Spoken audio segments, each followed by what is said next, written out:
Live from the City of Angels, you are watching Midnight Movie Talk Special Edition. I wasn't even going to do a stream until the unbelievable happened. Well, listen, I've had this going this way for a long time. Okay, if you go back and you look at what I said about Lily Gladstone beating Emma Stone and winning Oscar, I said this forever ago. Listen, when I come on here and we do a stream, what do I always bring? I bring receipts. And we're going to get into Oppenheimer. It's a big winner here tonight at the SAG as you have ensemble actor and supporting actor. Let's go to Lily Gladstone. I'm going to pull up this tweet. You have to see it because this is what I do. All I do is bring receipts. I should be called Eric MMT Receipts Weber. That's my name, Receipts Weber. I never needed to see one Critics Group Award to know Lily Gladstone is winning Oscar's Best Actress. Why do you guys not see this like 3 months ago? That was back December 17th, over 2 months ago. So when this happens, now that she has won SAG, wow, what a night it was. I want to talk about this. I didn't watch the awards at all. Like, I don't even have Netflix. You guys know how I feel about Netflix. I'm like, that'd be a no. I'm not going to support anything they do. But I guess we should give them a little credit for picking up an award show that was dumped by TNT. They had so few viewers. They're like, this is not even worth our time. How about this? Netflix has the award show. Did they win anything tonight? Even in TV? I don't think they won anything. That's pretty embarrassing. Like, we're going to host this. We're going to put it on our, quote, network, our streaming service, and we're going to win nothing. This is from Sasha Stone. She's very good. Listen, in the award space, there's a few people that are good like myself and Sasha, and I got to give her credit for having this ready to go. This is just some of the films she has thrown together that's won DGA and SAG, right? And, of course, SAG Ensemble tonight was Oppenheimer. Other movies that have done that, okay? Forget PGA, because that's coming up tomorrow. By the way, it's not televised. King's Speech, Argo, Birdman, Everything Everywhere. Oh, my God, I cannot believe that's on the list, that movie. Hey, that might be the most overrated movie ever in the history of Hollywood. Coda had no business winning Best Picture, right? We know that. That was embarrassing. But this is so overrated. Oh, Everything Everywhere is the greatest film ever made, say all the Gen Zers who know nothing. I mean, literally have no history. They think that a movie with hot dog fingers and dildos and googly-eyed rocks, this is the movie that's the best film ever made. Oh, my God. Gen Z, you need to get your heads out of your collective asses. It's unbelievable how often you guys are wrong. And Oppenheimer. So Oppenheimer's got this. It's over. Guys, it's over. There's not even a contest at this point. The race is over, along with Cillian Murphy, who wins Best Actor tonight at SAG. He will win Best Actor at the Oscars, along with Downey Jr. We knew that. That's a lock. He's in. Charles Melton. Gen Z coming through again. Gen Z, you should be film comedians with the way that you pick things. Charles Melton in May, December is going to beat Robert Downey Jr. in Oppenheimer. Holy shit, you guys are terrible. Literally, it's embarrassing. I just laugh at the takes. They're so horrendous. And then we, of course, know that Randolph's going to win supporting. That's locked. Now, listen, I have this thing at 51-49 Emma going in, but I did have Lily certainly throughout the entire season number one on the awards ace, number one draft pick in Best Actress. I'm going to put her back there after SAG. After BAFTA, I lean towards Emma. Nothing would make me happier. And I mean nothing, guys. Trust me when I say this.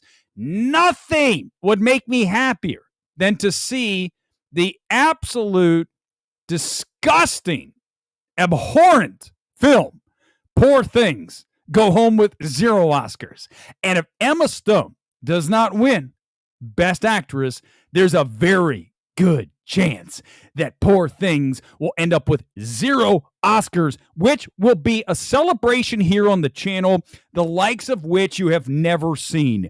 We will be praising the high heavens for someone coming through with common sense at the close to say this film sucks ass. Poor Things is truly If I were to think of any film that, short of like some kind of snuff film, there's nothing that I consider lower than the piece of literal dog shit that is Poor Things being celebrated by Hollywood as some kind of feminist perfection. It's unreal to me how completely lost, and I've said it before and I'm doing it again. It's my channel. I'll do whatever I want. If you love Poor Things, there's something wrong with you. There is. There's something. I don't want to see what's in your closets, right? You talk about skeletons. When you admit to liking Poor Things, or even worse, loving Poor Things, I know this. I don't want to see what's inside of your closets. I never want to see the skeletons, because that shit's crazy. Like, you open up the closet and shit piles out, and what is this shit? That's what you're literally, if we're playing a game of poker, oh my God. That's not the hand you want to show. Don't defend that film. It's a bad defense. Let it go. Let that film just disappear. Well, listen, Barry, I said it way long time ago. Lily Gladstone is the best story here. It's not always about who is the best actress to win, the best actor, whoever it is, best film. Hollywood loves to award things to causes, okay? And let's be honest with each other. Listening to Lily Gladstone go up and give a speech about her experiences, her life experiences, is infinitely more interesting than Emma Stone's. Forget the fact that Poor Things I can't even want to think about again. But Hollywood likes to do that. They did that with Everything Everywhere, certainly with Coda. These are films that feel good to give the award to, and I think Lily fits that criteria. I think she's worthy. I mean, we're just talking about also the fact that that's a big part of this. We can't deny that, right? So when you look at the fact that Lily could win, Cillian's locked, everyone else is pretty much locked in, Oppenheimer's winning, and Nolan's going to win director, it's pretty much done. I mean, the Oscars are going to come down to, maybe editing, that's going to go to Oppenheimer. So let's think, costume design, maybe Poor Things has a chance there, right? There's going to be the little things. The big things are settled. The big things are done. There's really, if you're looking for excitement on Oscars night, it ain't gonna happen. I did not care for Oppenheimer. Bob Dole in the house, but Casey Affleck deserves a SAG for Manchester by the Sea. He's really great. I know, listen, he's come under obviously a lot of fire, and we've seen him back now finally with Oppenheimer. He had to kind of go away for a while. Those accusations against him, he wasn't fully canceled, obviously, because Nolan used him in this film. It's really kind of the perfect way. I haven't talked really about Casey Affleck and how he kind of, went underground for a number of years, and now he's reemerging. He's so great in Manchester by the Sea. Again, wait a minute. We're going to disconnect the artist from the actual off the field shit, right? The performance is not about the off the field. So when you look at Casey Affleck, he's back here, and it's kind of like his bridge back into Hollywood. Will he be welcomed back as a leading actor, which he's proven he can do? So it'll be interesting to see, but I think it was the right way to do this for him. His agents are probably like, this is the perfect way to get back in. You're in Oppenheimer, a best picture. You have a role that's, fairly substantial, right? It's not like one scene. He's got a few things. He's not the biggest, but I mean, it's a huge cast, right? This is the ensemble. If you're going to award this to an ensemble, I saw that Clayton Davis had Barbie picked. I'm like, what? Barbie? I mean, listen, Barbie's fine. I don't hate Barbie like a lot of you do. And I don't love it as much as a lot of you do. But from a standpoint of ensemble, you got to go with Oppenheimer. I mean, that's like no brainer. And Clayton's like the awards guru for Variety. I'm like, dude, some of your picks are terrible. And I would have said Lily Gladstone here. I'm not just, listen, I had Emma 51-49. Go back and watch the last stream. So the fact that it's Lily, it's still a 51-49 race. It's that close. It might even 50.5, 49.5. 50.1, 49.9. I mean, that's where we're at here. I'm not going to argue that. I would say that Cillian over Paul is like 55-45, right? Downey Jr. is 95-5 the field. Randolph is let's make that 99 and Randolph 99-1 the field. 99-1. We got to give the field 1%. but every other race is at least sort of close. It's not over. I would say, like I said, 55-45 gives it to Killian. But again, it's not over for Emma Stone. I just hope it doesn't happen. I would be so happy. Bodie, very much a race. No question. And we said that so many times. It's not like, listen, I didn't say it's over. I said it's over with Killian. It's not over with Lily and with Emma. But this does give her now, Lily, the slight advantage. Although, you got SAG, you got BAFTA going back and forth. It's, again, 50.1, 49.9. That's what we're looking at here. So it's going to be down to the wire. Whoever wins is going to win by, we'll never know. But it's going to, trust me, the voting's going to be that close. And I pray it's Lily Gladstone, just because I do not want to see Poor Things get anything. And I hope over the years, I strongly believe that as the years grow and we get distance from this shit film, Poor Things, it's gonna be exposed as the true debaucherous disaster that it is. That's going to take time, but trust me, it'll happen.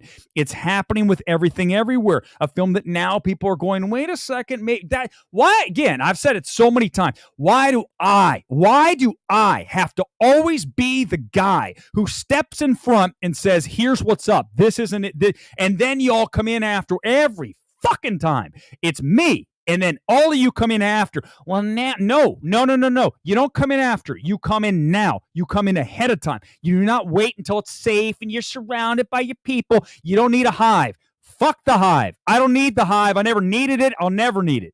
I will operate in my own space, and I don't need others to tell me how to operate, because I'm right almost all the time. I've missed like maybe 1% of the time. 1%'s pretty good. That's a 99%. That's a 990 batting average, okay? 999, but I'll take it to 995. Fine, I don't care. It's a really high batting average. It's close to making 100 million. I can tell you how it's made 100 million. It is open comment, by the way. We're only going to go so long tonight. I mean, there's only so much to talk about. I just laid it all out. We just explained it. So questions, comments come in. It's not going to be a long stream. I wasn't even going to do this. I was sitting around, just got back from watching the Oscar shorts, hanging out with my buddy Paul, had a beer. Let's just do a stream. Let's go.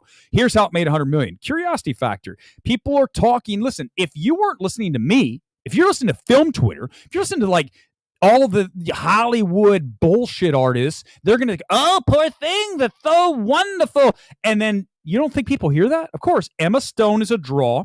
And the fact that Hollywood's been promoting the shit out of this film. And then the truth is, look, this is when I sent out this tweet from moments ago. Check this out.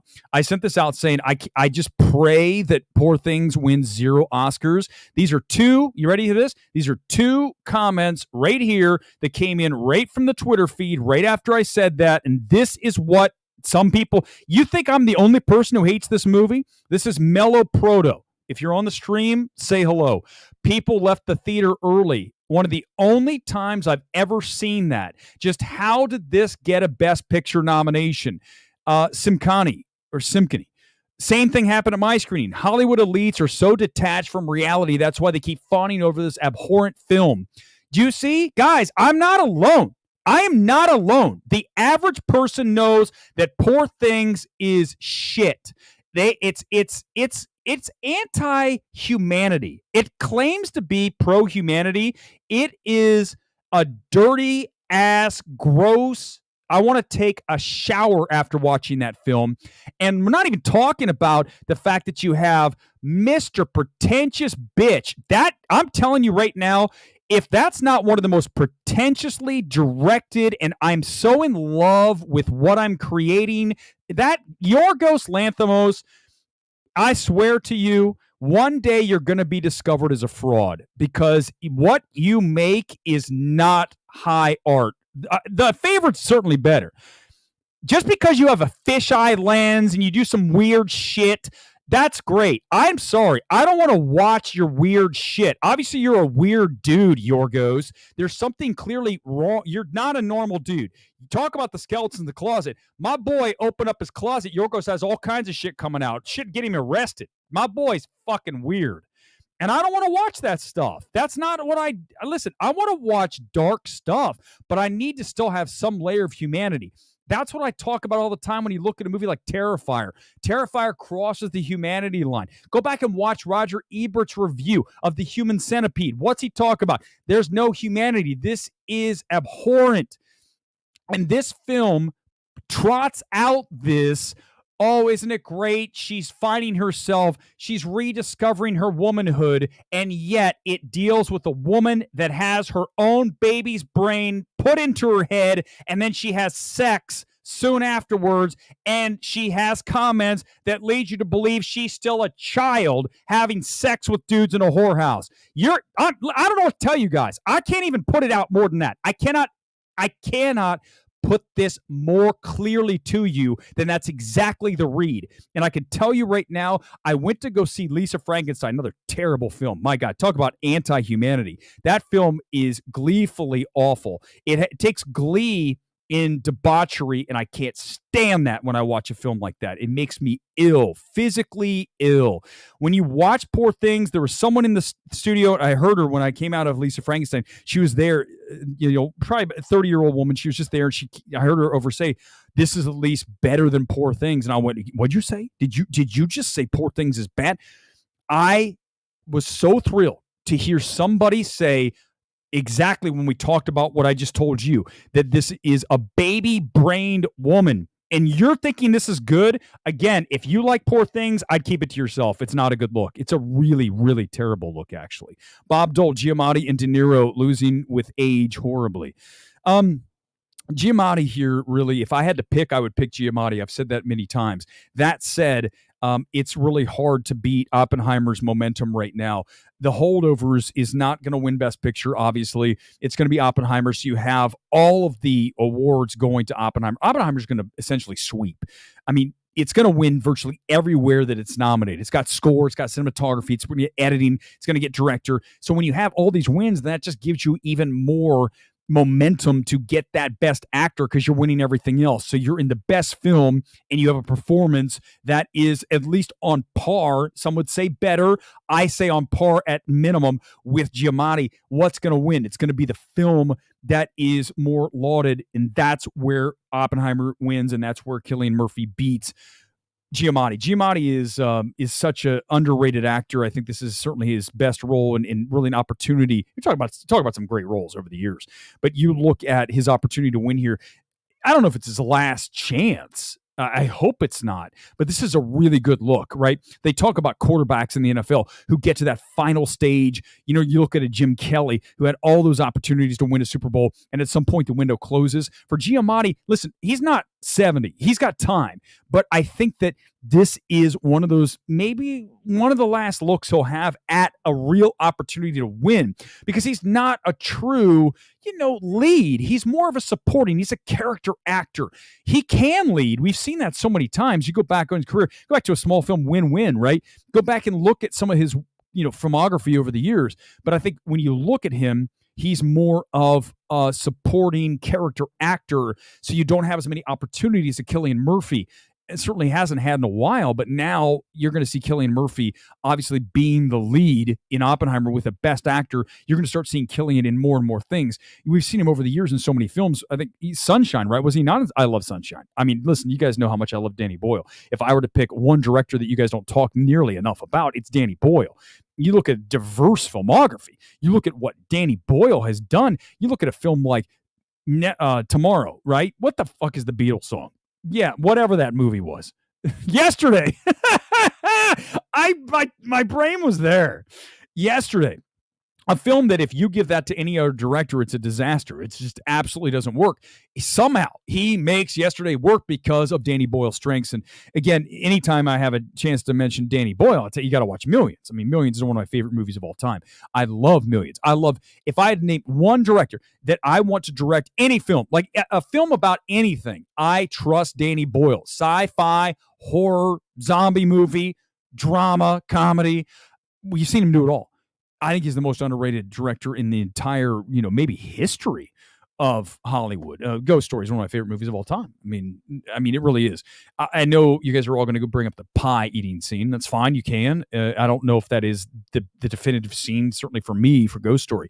for me, when I watch Ghost Story, the finish of Ghost Story and the sad passage of time, right, where he's there and he's a ghost and he's trying to get it out of the wall, the letter, and then you have the vision of the future and it rolls back to the past, and then that, oh my God, the score, one of the most underrated, Daniel Hart, most underrated scores ever, in that piece in particular called Safe, Safe, Safe.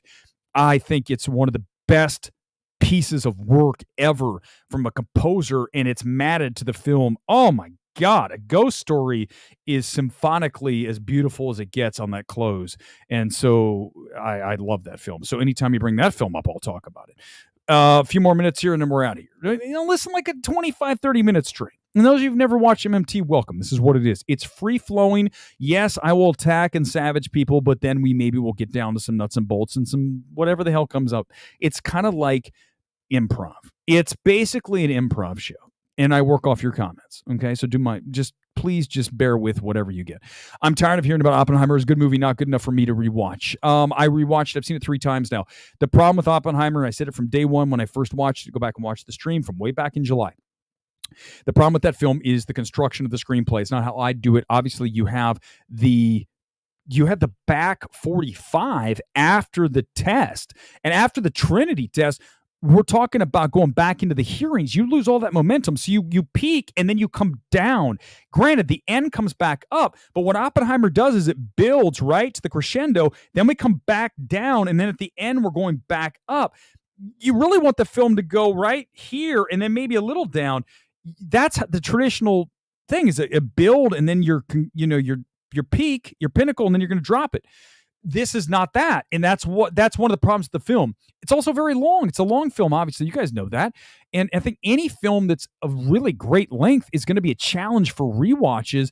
I mean, I look at Dune 2. I just saw it the other day. I was going to see it tomorrow night. I don't want to see it again right now. It's long. It feels even longer. I mean, it's about 11 minutes, I think, longer than the first. It's too long. We'll talk about it tomorrow night. I can't wait for you guys to see it. You get a chance to see it tomorrow. AMC Regal running those preview screenings, so go see it. The Jay Shrey Way, welcome to the channel. Oppenheimer's perfect for the Oscars because they're trying to be more in what's popular. It's also just a legendary film, deserves the credit. Yeah, I mean, listen, it's also a box office success. We've got to talk about the importance of that. Hollywood needs films like Oppenheimer to be 950. It's almost at $1 billion. It's so close, right? You need that. We need a film to come out of nowhere. If you would have told me that Oppenheimer would be at its global box office where it is, just under $1 billion, I would have said you're insane. I'll give you 450 max, 450. I don't care about Nolan. I'm telling you, historical, based on a true story. No way people are going to go see this movie. Almost 3 hours. No way. So we need this. And I think that's what you need to think about too. It's not just about achievement in film, because I believe it is. When I saw the score live at UCLA, you're looking at one of the best scores ever, okay, in the history of Hollywood. I think Ludwig is as good as any composer we've ever seen, and I think as unique a composer ever seen. Go back and watch Tenet. Can't wait to see it. I see it Monday. It's at IMAX 70mm over at Universal. I've seen that film twice, and I have seen it in IMAX once. This will be my second time. First time in 70mm. That score, but it's about rewarding and honoring everything that Oppenheimer did for cinema. It's not just about the quality of Nolan's work. It's about the box office receipts. That is part of this.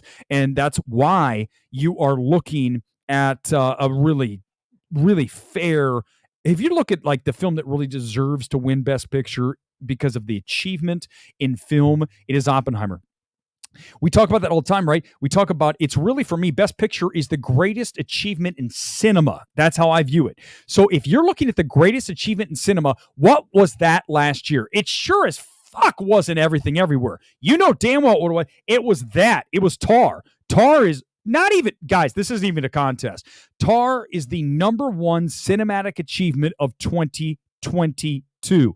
And now you're looking at Oppenheimer, I believe the #1 cinematic achievement of 2023 is Oppenheimer. 2021 was Dune. Okay. So if you were asking me best picture of the past 3 years, it's Dune, it is Tar, and it is Oppenheimer. Give me a like, because I know that's right, because that's what best picture should be. The best achievement in cinema. And God almighty, I'm sorry. Coda? Cinema? Coda is a TV movie. We talked about Coda how many times?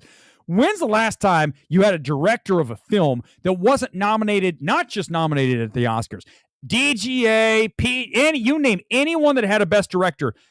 Hader was not anywhere. That tells you how weak that film is. If your director for a best picture can't get a nomination anywhere, that's one of the worst win. That might be the worst, single worst win in the history of the Oscars, because that's not an achievement in cinema. That's an achievement in TV movie making. Poor Things is trash. I couldn't agree more. No, wait. Oh God, don't do this to me.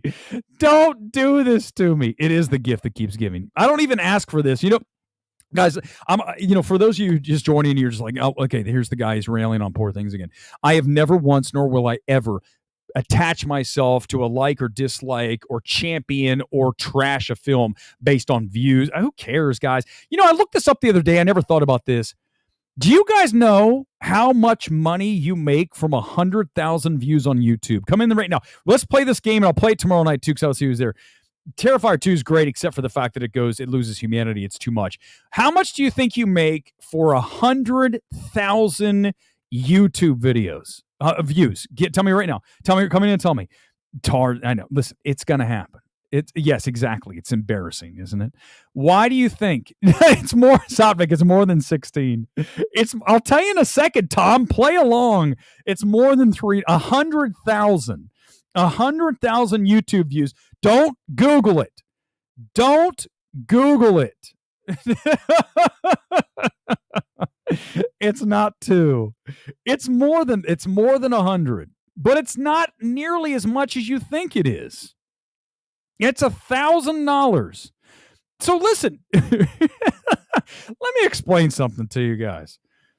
Do you think I give a shit about views? Do you think I'm going to come on here and rail on Poor Things or say Oppenheimer deserves Best Picture or Lily Gladstone over Amazon? This is just me riffing. Do you think I don't even have close to 100,000. To get 100,000 views is $1,000 measly dollars.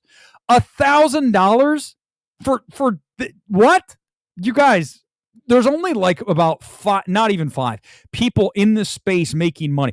Everyone else is making nothing. They're literally making maybe some of their car payment.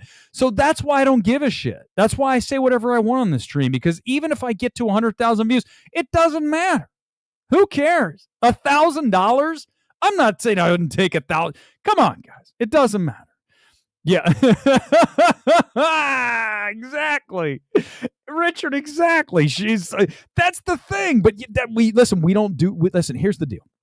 It doesn't matter. This is not whoever thought this was a job? Like who that's my point. Whoever thinks that this is a job, this is just me riffing on a channel. That's all we do. It's all this is. So I'm never going to come on here and say Poor Things is trash and abhorrent and literally disastrous to watch.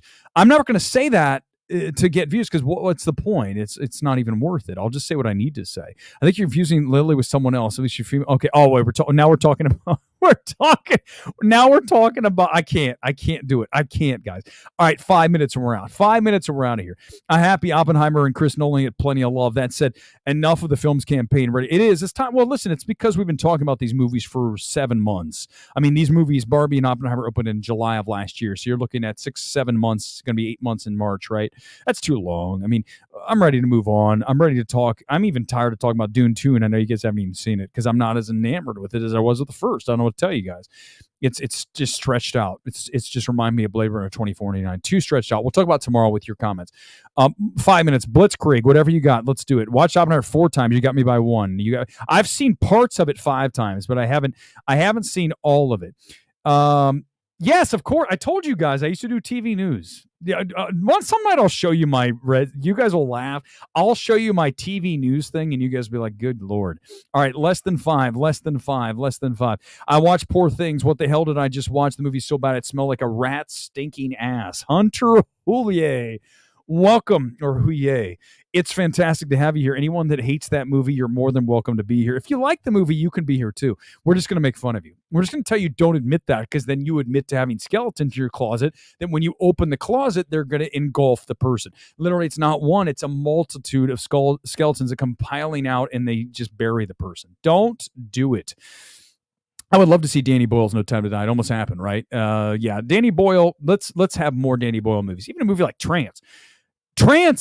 From a screenplay perspective, I mean, my God, I need someone to explain it to me, right? That movie is so inside. And but the filmmaking, and then I love that song, Here It Comes, which is written by one of the guys from Underworld, right? Rick Smith or what's his name?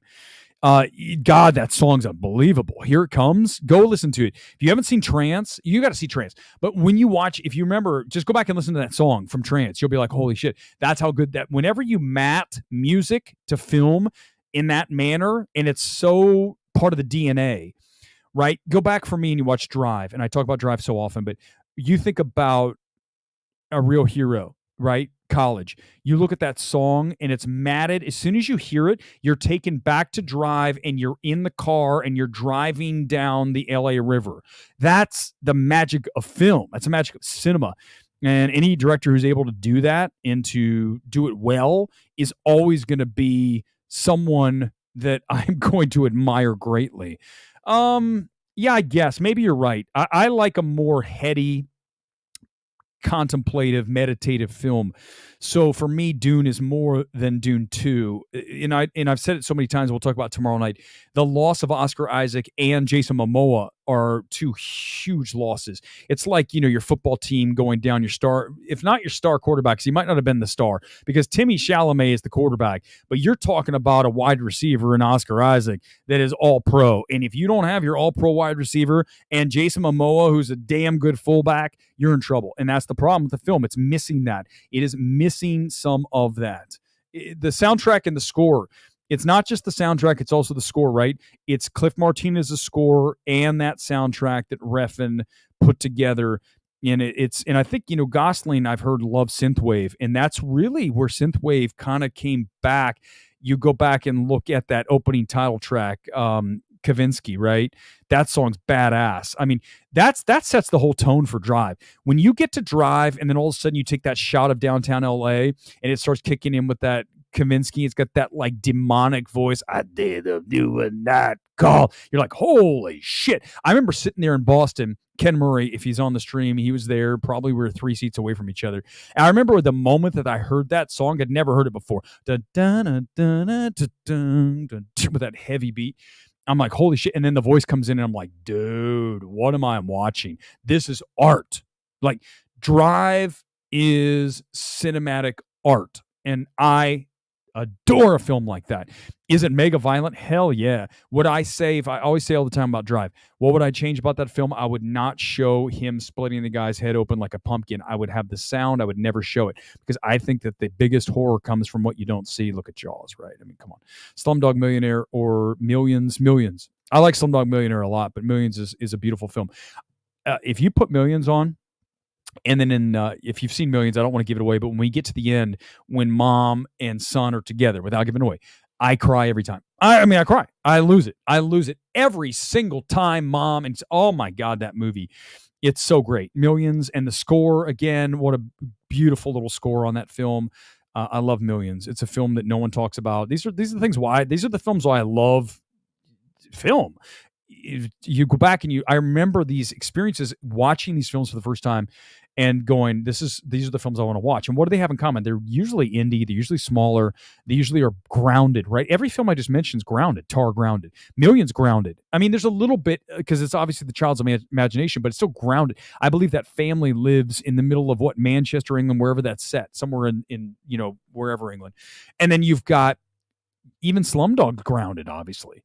I mean, it's got a little, obviously, Bollywood going on, but as long as the characters feel real and authentic and the film feels that way, then I'm going to love the film. And that's why I recommend Perfect Days, film that's out right now.